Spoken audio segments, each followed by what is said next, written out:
applying the Noble Eightfold Path in life, right thinking, beyond positive thinking. Welcome back, everyone, to Mind Podcast.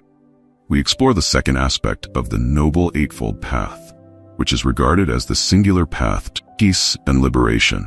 The concept of a singular path should not only be understood literally as the only path or the most effective path, but also as the path that, when practiced and applied by the practitioner, will bring about mundane merit, liberation, and sainthood.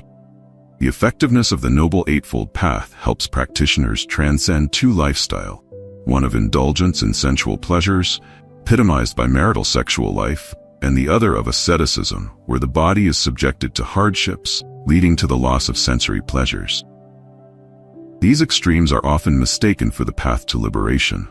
The Noble Eightfold Path helps us avoid these two extremes, aiding in the development of right vision and the application of right faith in proper thinking. We should not equate proper thinking with mature thinking as commonly understood in lay terms. Mature thinking involves deep contemplation, considering all aspects, before and after, inside and outside, self and social relations.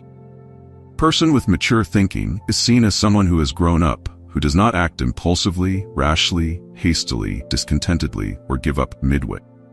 Mature thinking is only a small part of right thinking.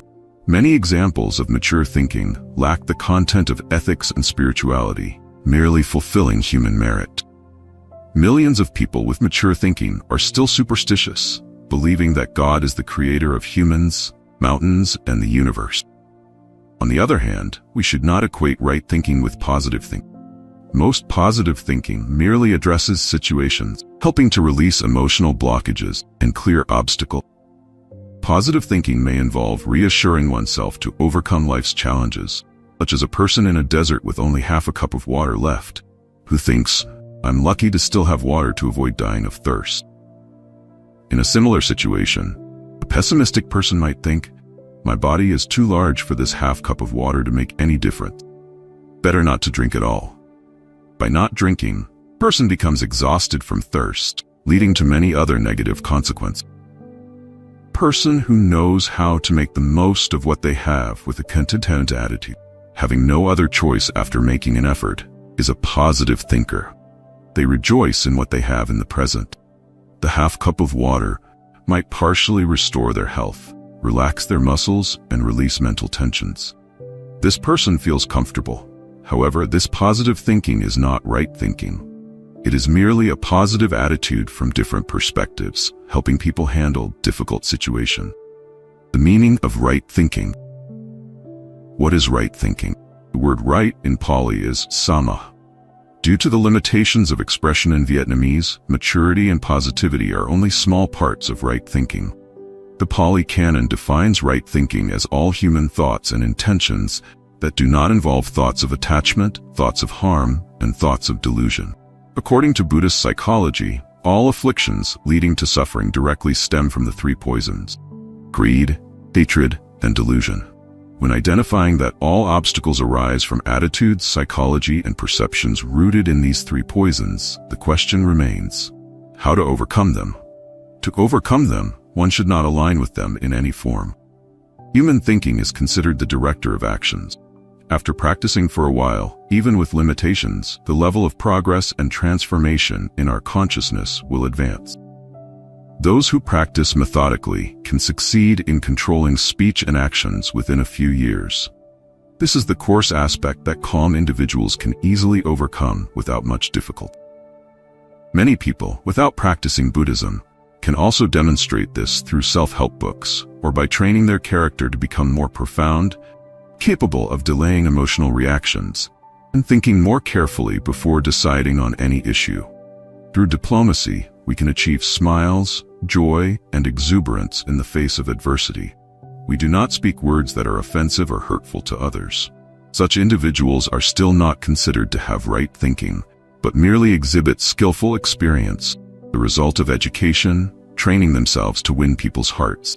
The ideas of harm may still be concealed within their consciousness, not yet expressed through specific actions. Such individuals may still be living with wrong thinking. Wrong thinking. Harm. The explosion of information technology challenges people with wrong thinking. Most violent movies tend to cause addiction in viewers. Youths often feel uninterested in films lacking these elements. When exposed to such films, seeds of violence are unconsciously absorbed. Others consciously receive them. Thus, the thinking that agrees with or reacts to the two character archetypes in violent movies leads viewers to live with wrong thinking, aligning with the elements of harm. Historical films that reconstruct past events such as World War I, World War II, the Vietnam War, the American Civil War, etc., often lead viewers to take sides, one in opposition to the other. People often call this righteousness and unrighteousness. When we agree with righteousness because they sacrificed for the homeland, if not trained in emotion, we will inevitably develop a sense of satisfaction, agreeing with the tragic deaths of enemies. This is wrong thinking. We are indirectly agreeing with the idea of killing. Today's video games are very sophisticated. Children are drawn to violent scenes of shooting, fighting, to become virtual snipers or fighters. Wrong thinking is inadvertently sowed in a very dangerous way. In the future, just a small disagreement or dissatisfaction would trigger the seeds of violent video games, turning them into an obsession, making children replicate those actions. Due to wrong thinking, they do not realize this. Western psychology allows the use of substitute objects to release hatred for someone disliked. By selling many effigies or allowing the drawing of images, they can then use sticks, knives, or other weapons to stab, chop, or slash the effigy or drawing. They feel like they are executing that person. Indians like to do this. Although Indians are considered to live harmoniously with nature and animals, opposing political parties during elections often bring effigies of opposing parties, shoot, kill, and burn to humiliate. Indian law allows this. Wrong thinking is very dangerous. Although no real life is ended, the action and thought of killing are still carried out, and the consequences of this negative action are enormous. We must clearly see that anyone who sows the seeds of wrong thinking about harm, even if no one is actually killed, will still face negative karma that shortens life or leads to premature death. Not to mention other negative impacts that could lead to bedridden illnesses or incurable diseases. Because the mind is always tense, the knife of harm is present in our hearts. The object of our hatred is not yet dead, but the person holding the knife in their heart is gradually dying over the years. Wrong thinking is the enemy of life. Some soldiers, while protecting the border, a noble act that helps others live and work in peace, are ready to sacrifice their lives. If they are not analyzed and trained, wrong thinking will appear daily. Wrong thinking about harm can become a driving force, making people no longer fear evil. Gunfire for ordinary people is a source of fear. For soldiers with wrong thinking about harm, it becomes a motivation to shoot. The smell of gunpowder, the smell of blood, death creates a strong source of hatred, pushing them forward to kill. Such wrong thinking drives people to extreme measures. Meanwhile, the righteous soldiers defending the borders, for a war of self-defense, are motivated by compassion, not wanting the enemy to sow the seeds of harm in our homeland, not wanting the innocent to die, not wanting injustice to prevail. They pull the trigger to stop the invaders' wrongful actions. Compassion results in merit. Pulling the trigger is an act of killing. The two karmas cancel each other out. The merit of the righteous soldiers, stemming from compassion, is greater than that of soldiers driven by hatred to kill. We see many generals who plan and order battles that result in the deaths of tens of thousands, but still live long lives. Because their mental state throughout the time of action did not stem from harm, from compassion and responsibility. Their karma of killing is still there, but it is offset by greater merit. Meanwhile, many people die prematurely despite their contribution. The difference lies in the motivation behind the killing. When the enemy falls, some soldiers have a habit of firing a few more shots. This act of killing one person, but with the intention to kill multiple times by shooting more, greatly increases the weight of the karma of killing. The negative consequences are extremely severe. Wrong thinking about harm brings many negative results. Vietnam has experienced many wars. If we do not deeply absorb the compassion of the Buddha, the resentment on the battlefield will cause rebirths many times, leading to eternal hatred. Resentment is difficult to untangle effectively if we do not transform the seeds of killing in our consciousness. Wrong thinking. Anger. Thinking rooted in anger can be expressed through behaviors like spitting, glaring, shouting, banging tables, pushing chairs, stomping feet, yelling, cursing, ordering beatings, or personally using weapons to injure the object. Wrong thinking based on anger is a major threat in all behavioral interaction. Many couples have personalities like water and fire. One says one thing, and the other reacts with 5 or 7 responses. The more educated they are, the more sophisticated their wordplay becomes. The less educated express themselves bluntly. Whether blunt or sophisticated, they leave pain in the listener and the speaker. Anger-based thinking is very dangerous. Many people die because they cannot release the pain caused by anger, carrying it like a grudge or resentment. External manifestations occur through 2 of the 8 types of suffering the Buddha mentioned: the suffering of association with the disliked and separation from the loved. The pain of associating with the disliked is shown when one has to see, interact with, live with, socialize with, and solve problems with someone they dislike, feel aversion to, or have prejudice against. This pain grows and cannot be resolved, leading to frustrations that, with just a small trigger, can turn ordinary anger into a serious problem. It is best to handle it by yielding, based on negotiation and compromise. Regarding interests, we negotiate peace. Regarding boundaries, we compromise so that each side is within a certain range. We should not cross the line, making the other person feel overly disrespected or unfairly treated. Each surge of anger in the mind leads to dissatisfaction. Dissatisfaction can go in 2 directions. One direction is to raise great resolve, strong aspirations, so that in the future we do not fall into the same ruts or failures as those who came before us. This is positive dissatisfaction. Second direction is very dangerous, living in an idealistic, idolizing mindset but not achieving the standards we set. Frustration, discomfort, and resentment make us tired. Without transforming the emotions of wrong thinking, we become their victim. The result can be suicide or madness, becoming people who don't care, leading to self-destruction, personal crisis, and causing crises for others. The story of Qiwan is a historical lesson. Living in the context of a ruined country, with a king who only listened to slander, he was a loyal minister with a vision, a heart, a method, and a responsibility, but he was not trusted. In court sessions, King only heard the instigations of the bad people. His righteousness became a threat, leading to the king's disdain and scolding. Enraged, he left the country. After he left for a few months, a fierce war broke out between his country and neighboring countries.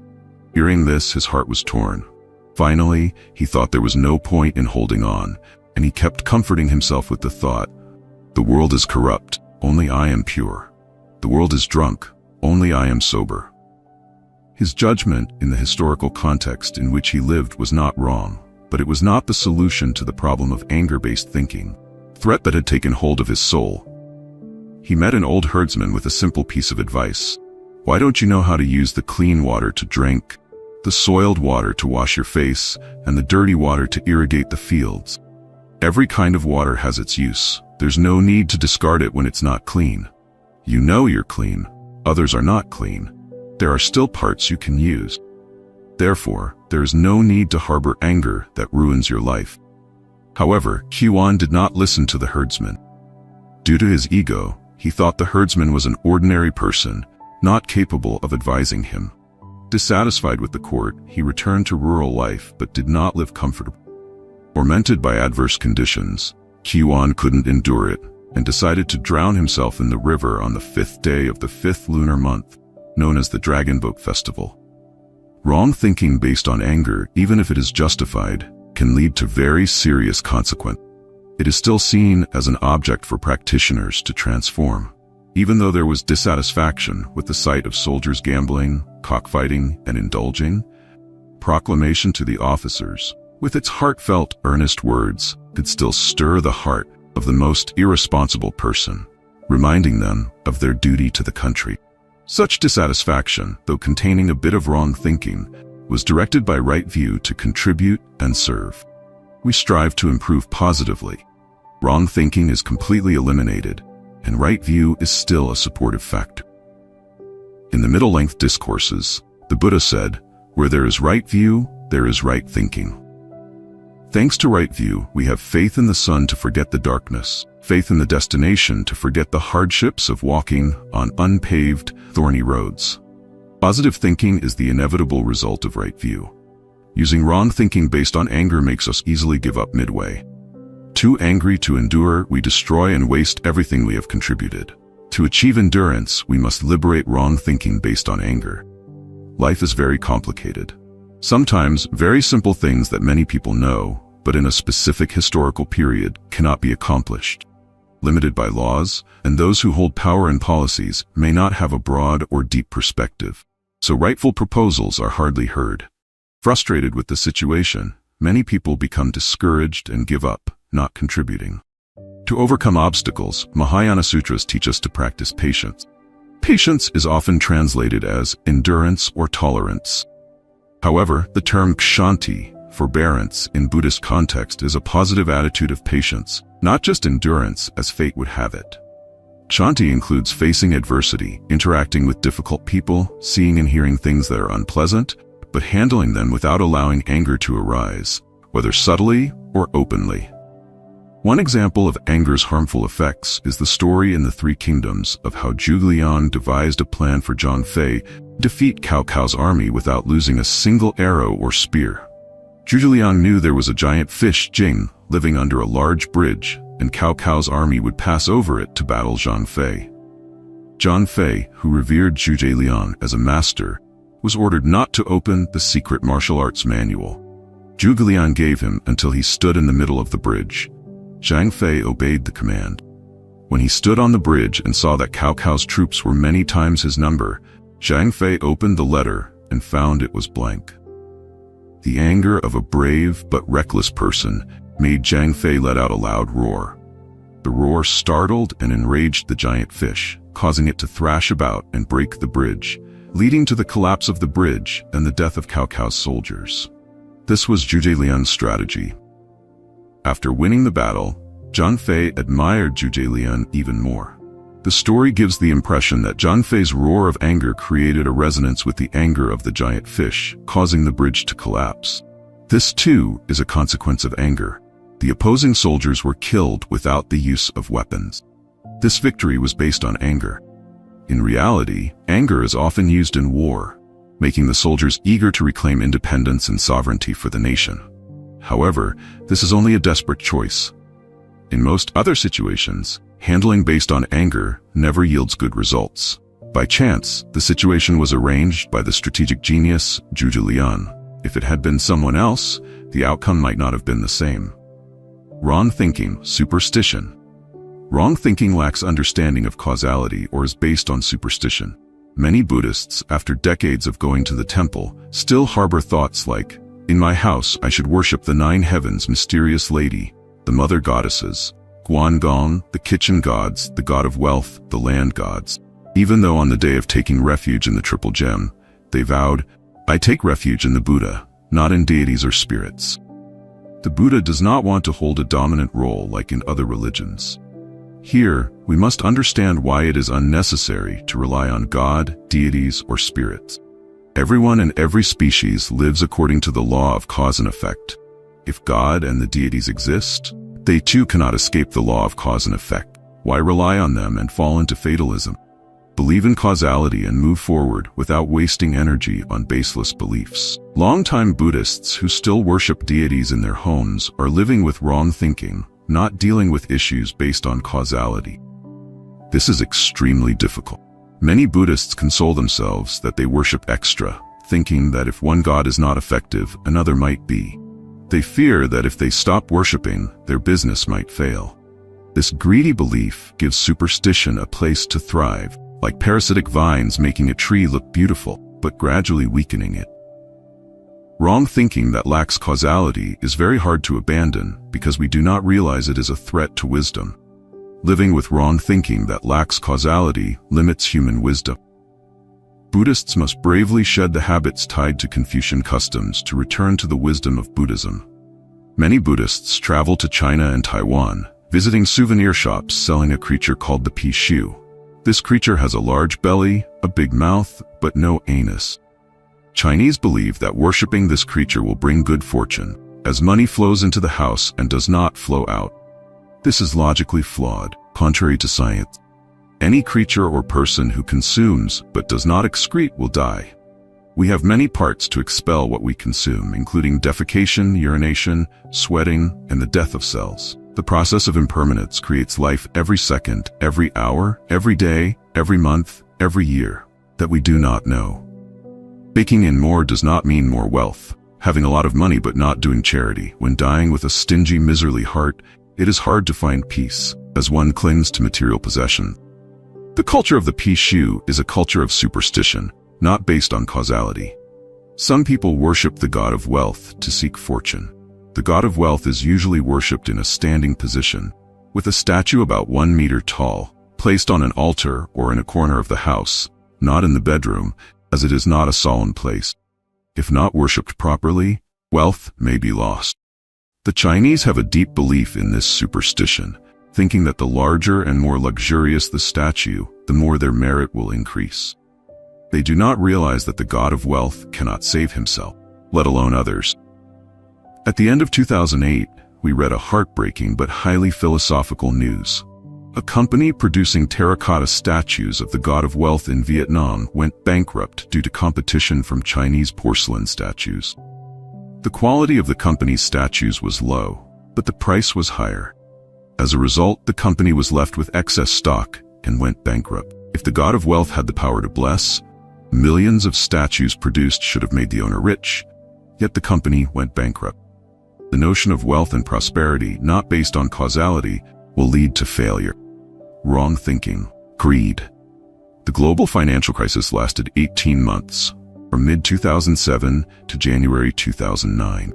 About 1 billion Chinese, 87 million Vietnamese, and hundreds of millions of people indirectly related to Chinese culture, such as Japanese, Thais, etc., prayed to the god of wealth, but it did not prevent the crisis. Crisis, despite unprecedented stimulus packages in human history, starting from the United States with over $800 billion and many other countries joining in dramatically, still could not be overcome. It required the intervention of international and national governments in financial activities.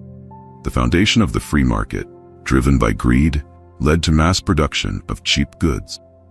Consumers were given the right to use and return within a certain period if not satisfied, without cost. This made consumers happy with producers and suppliers in the market. Everyone thought that consumption was secure for future payments, so everyone bought. Just having 10% of the house price allowed for installment payment. The pressure on the spiritual life of Westerners is very high. Each month, according to financial commitments with banks, they pay between $1,000 and $2,000.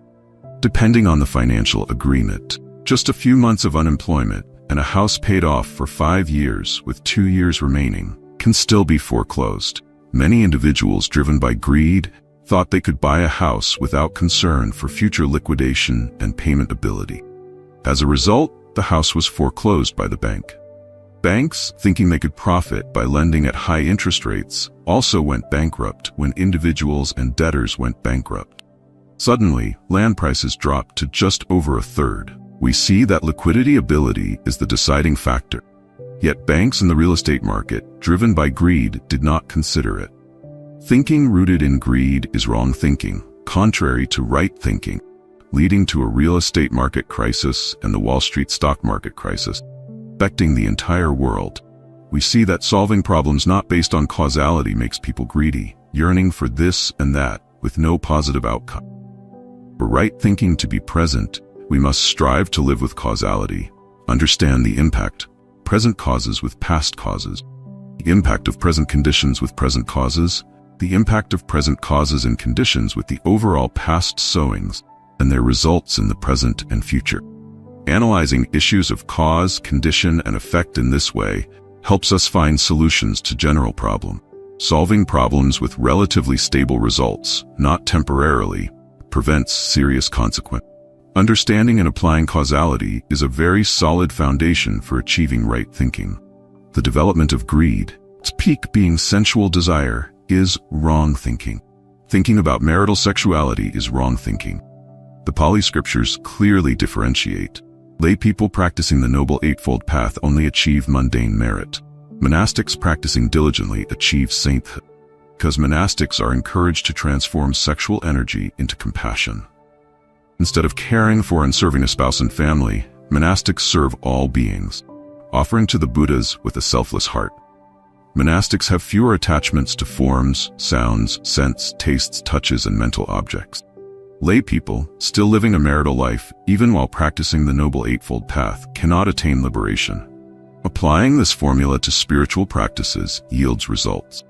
The theory of rebirth with karma is only an encouragement, not a reality. Wrong thinking about sensual pleasures, based on attachment, still exists. One cannot be reborn in the Pure Land.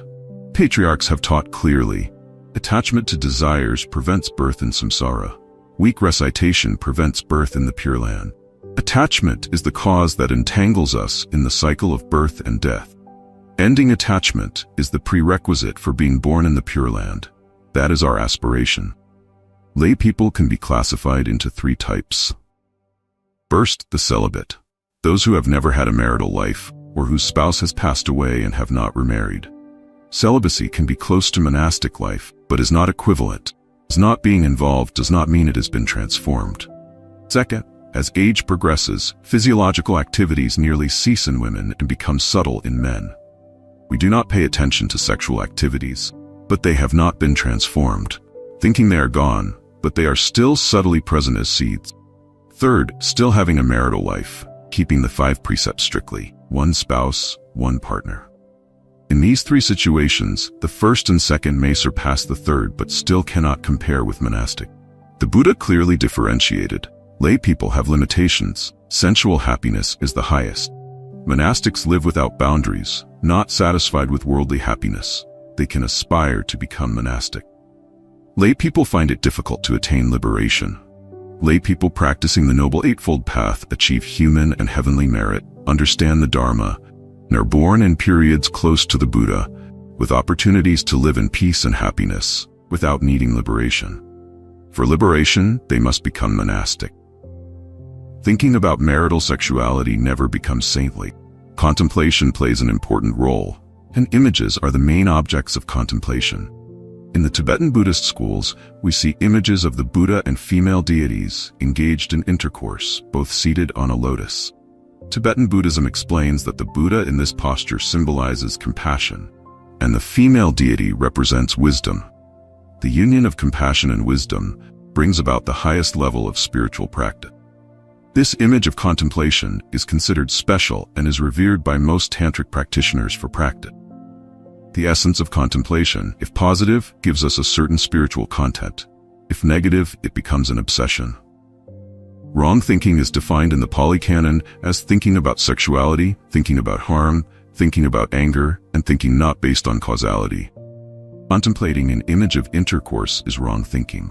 Regardless of how it is explained, it is still wrong thinking and cannot become right thinking. As a result, nearly all Tibetan Buddhist schools allow monks to marry.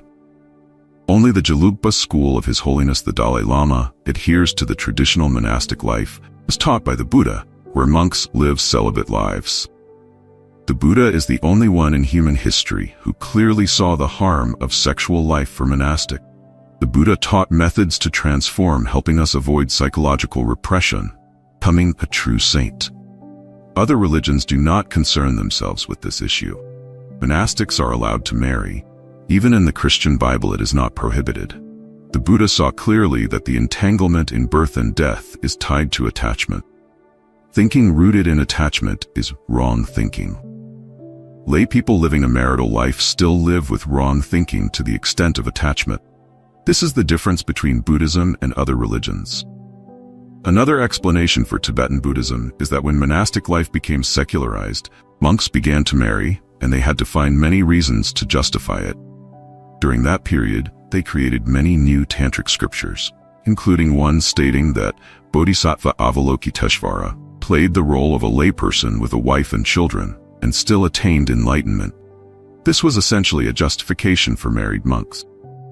Combining compassion and wisdom, we do not need to use images for contemplation.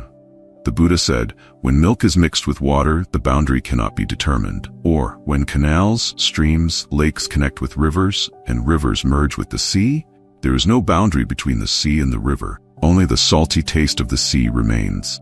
We have hundreds of other images to describe the harmony between compassion and wisdom. There is no need to use images of wrong thinking about attachment in intercourse. Intercourse images cannot lead to wisdom, liberation. The consequences will inevitably occur. Tibetan Buddhism has contributed significantly to the world by spreading the tradition of reincarnation. The West came to know Buddhism through this. Secularization is something the West highly favors. This explains why they accept Tibetan Buddhism more than other forms of Buddhism, because Western culture is based on attachment. They see attachment as normal. They express it everywhere, and it is not seen as wrong in their culture.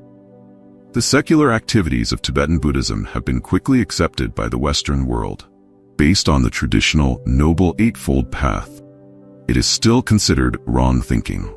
Practitioners have no opportunity to progress far on the spiritual path. In conclusion, the four contents of wrong thinking that need to be transformed by Buddhist practitioners include thinking about killing, thinking about anger, thinking about delusion, and thinking about attachment. Anyone who strives to eliminate all four wrong thoughts, considered to have right thinking. Right thinking here is not just positive thinking, mature thinking or correct thinking according to induction, synthesis, deduction, analogy, etc., but also transcendent thinking, worthy of our practice, leading to peace and liberation in life.